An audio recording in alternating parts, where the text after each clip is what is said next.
All right. Good afternoon. Welcome to our second post-game press conference in the 2017 NCAA Division II Men's Basketball Elite Eight, following today's quarterfinal matchup between number 4 seed Bellarmine Knights and the 5th seeded Colorado School of Mines.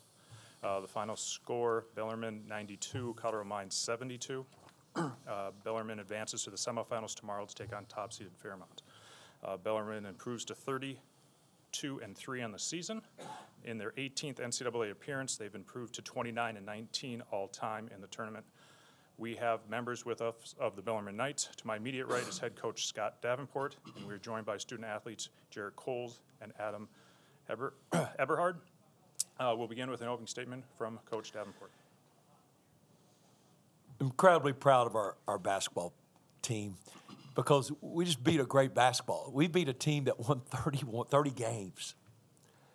And if you look and you break their numbers down and you watch them over 8 days like we did, you have all the respect in the world.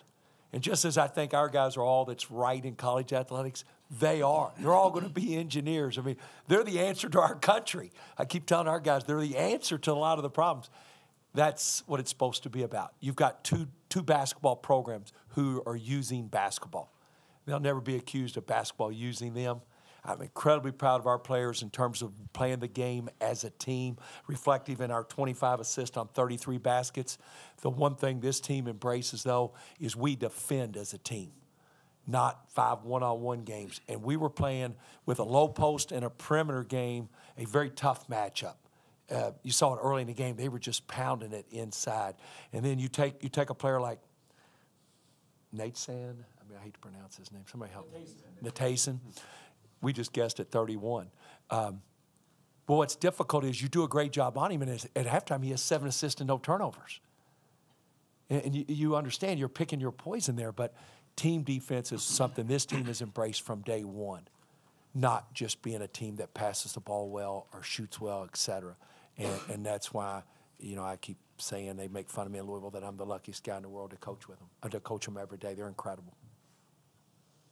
Thanks, Coach. What was that adjustment early on? They were able to get inside. What was well, they knew. I mean, they had scouted us very well, and they knew if they got into the low block, they went baseline. We didn't have any help there, and they were able just to go and score. And our players give them credit. They're the ones who made the adjustments and decided. Tell you something I'm really proud of. And I told the players this just now in the locker room. This is the 4th time we've been so fortunate to play in this game, and we're 4-0. And it's you take assistant coaches and you give them 8 days, and if they can take that kind of pride and preparation, I think that's a huge statement. It was Drew Cooper and Mike Scott now, and Reese Gaines. Now it's Bo Braden and Doug Davenport. But I mean Felton Spencer. I mean that's a tremendous compliment, I think, to a program as a whole. I really do. It's something we take great pride in.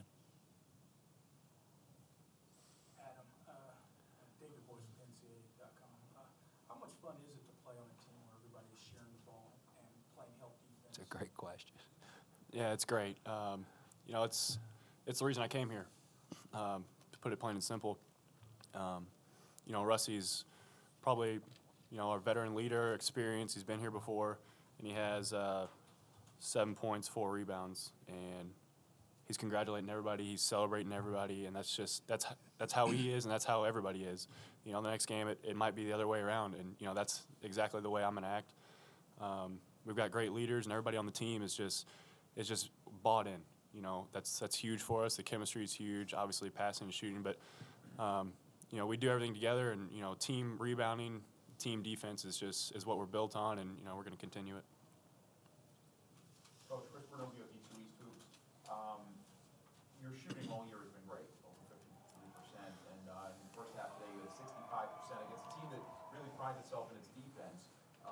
What was it about your shooting early on that was able to carry you? It's passing. We take great pride in our small group individual instruction and getting up shots at game shots, as we call them, at game speed.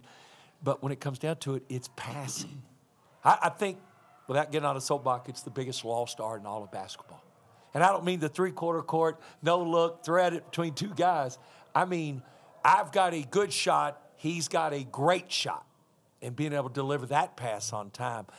And they deserve. Adam's point, and he is one of the most humble kids I've ever coached. It's very difficult in recruiting.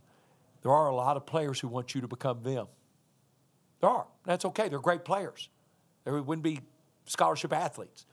We're so fortunate to get a group of young men that want to become us.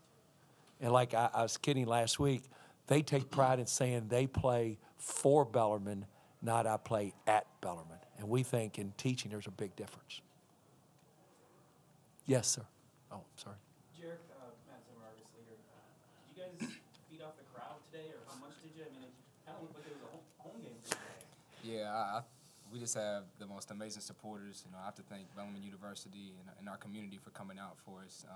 It's truly a blessing to have the crowd, drive 14 hours to come watch some basketball. It was great. There's 2 more buses leaving right now tonight for tomorrow. They've already pre-scheduled. A lot of that's based on class schedule and obligations here, but there's 2 more buses coming tonight. I mean, I would love to go and shake each and every one of them's hand and thank them. If I could possibly do that, I would. These players have done it on a number of occasions.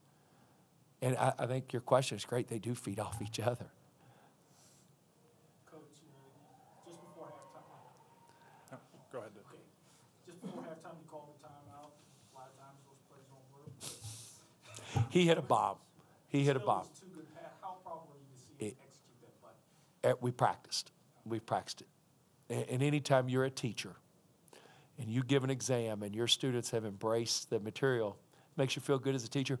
We had practiced it. Now, he might have shot that a little bit out of the range where we practiced. That was a bomb. But we had put him in at the timeout because that's what he does. I mean, that's what he does. But I'm just proud of him because, again, we practice that very thing. I mean, you can ask them, and we do. Don't give them the name of it, though. Don't do that. Paul, go ahead. Paul, then in the back. Go ahead, Paul. Jarek, you had some family here. How important, I mean, you're from Omaha and you have family here. How important was that to you to get to play in front of them? They don't always get to see you at home or live. How much fun was that for you? Like I said, it's a blessing. I mean, for them to come out and I don't get to see them a lot because, my college is far away from home. But I have to say I have a family, at my college. So I still feel the love. I don't know where he's from. He grew up in Lexington. We recruited him. He was in Omaha. Now his family's in Denton, Texas. But he calls Louisville his home with his family. But his father was born in Lexington and raised there, and his family's there all the time. But I don't. But Donnie Wagner, you could move this anywhere you want to go. Jarek will have family there. I mean, wherever we go, Jarek's got face like, yeah, Coach, that's for my people. I'm like, okay.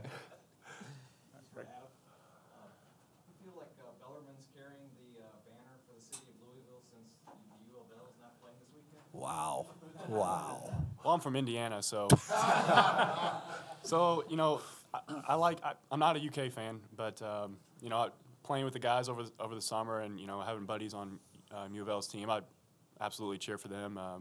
I guess now that they're out, I guess you could say I guess we're kind of carrying the banner, but like you said, we felt the support from the community and political representatives from Kentucky and all those people. So, like Jarek said, the community support is just unreal. It's awesome, and for me, this is my first experience in the Elite Eight. So to have them here with us and in the Kentucky and Louisville area backing us, it's a good feeling. All right, got time for 2 more. One last question on the defense. Luke Schroepfer, great three-point shooter. It looked like you really forced him to take it more on the dribble today, and also when he did get shots, it looked more contested. The goal was to make him bounce it. Because with him, the mindset has to be the attempt's good. I mean, he's a 49% three-point shooter. He shoots 6 a game. I mean, the attempt with him, the mindset is if he gets this off, it's going down. And that's our approach. Coach, you got to see what Fairmont State can do. 24 hours turnaround. What will be the message and guys, what will be the message and thought process of going into that game? Well, it'll come down. When you get to the Final Four in the United States, the best 4 teams in the country, it comes down to execution and little things, and that's how this game will be played. We played them home and home 3 years ago and 4 years ago. I mean, when Rusty was a freshman. They are yes, that's correct. They are a tremendous basketball team. mean, it's a great challenge, but there's 4 teams in the United States of 311 left. I mean, they're all great teams. And we have as much respect. I've known Jared for years, and he does a tremendous job, and it'll be 2 great basketball teams playing. All right, well, thank you and best of luck tomorrow. Thank you. Thank you, guys.